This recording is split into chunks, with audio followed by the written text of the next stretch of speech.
and the sums involved were enormous. It cost the owners of the Ukrainian cargo ship the MV Faina $3.2 million to get their vessel back. The Sirius Star, with its crew and its cargo of 2 million barrels of crude oil, was handed over in exchange for $3 million. That winter, the winter of 2008-9, marine insurers from all over the world gathered in London to discuss the problem of African piracy. Senior figures condemned the Somali pirates as the scourge of modern shipping, calling them vermin and demanding a concerted response from the international community, just as they had in 17th-century London. Meanwhile, ship owners began to avoid the Gulf of Aden, just as they avoided the coast of Barbary 4 centuries earlier.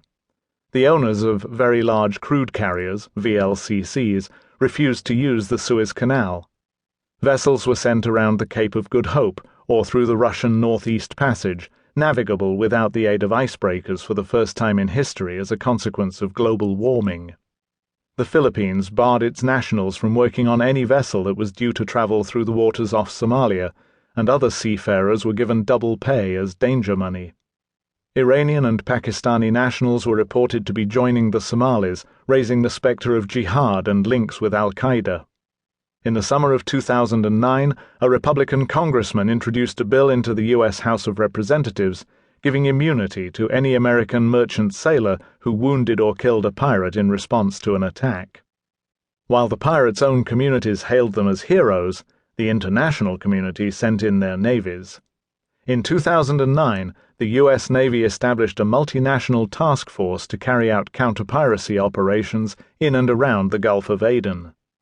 Warships in the U.S. Fifth Fleet's Combined Task Force 151, CTF 151, were joined by ships from Operation Atalanta, the European Union's first-ever naval operation, which mandated vessels to bring to an end acts of piracy and armed robbery which may be committed in the areas where they are present. Norway, China, Russia, and South Korea sent warships to the region. So did India and Pakistan and Turkey. Croatia, eager to take part in Operation Atalanta as a way of furthering its application to join the EU, was allowed to send a vessel only after promising to respect the human rights of any pirates its forces might capture. Japan relaxed its pacifist constitution to allow the deployment of 2 destroyers.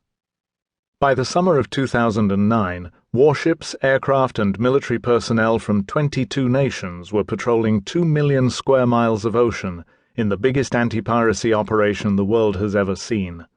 It failed, and it continues to fail for exactly the same reasons that it failed in the past. As the story of the Barbary pirates shows, the long-term solution to the problem lies onshore, and it can only be achieved by making fundamental changes within a culture which regards piracy as a legitimate activity. There is another parallel between the Barbary coast Corsairs of the 17th century and their 21st century comrades in Somalia. In the West, although not in their own homelands, neither group has been able to boast the glamour of the buccaneers of America, the Henry Morgans and the Captain Kidds, the swashbuckling Errol Flynns of old romance. Those pirates have been held up by historians as heroic rebels without a cause, cheerful anarchists or ardent Democrats, proto-Marxists or proto-capitalists, promoters of gay rights and racial equality, praiseworthy dissidents rather than villains. The pirates of Africa, past and present, have not. The White West regards them as the irreconcilable other, not rebels against authority, but plain criminals, not brave Robin Hoods, that would make us the Sheriff of Nottingham, but cowardly thieves. When the old pirates of Barbary described themselves as mujahideen on a sea jihad against encroaching Christendom, Christendom portrayed them as demons bent on world domination. When modern-day Somali pirate chiefs say that the real sea bandits are those who steal their fish stocks and pollute their coastal waters, we patronize them and then send a gunboat. An underlying racism and a more overt anti-Islamism make it hard to imagine Captain Blood or Jack Sparrow as North African Muslims and spill over into contemporary popular culture. It would be difficult to imagine a modern-day pirate movie about a plucky little band of Somalis taking on the combined might of the world's navies. We're much more likely to see another Black Hawk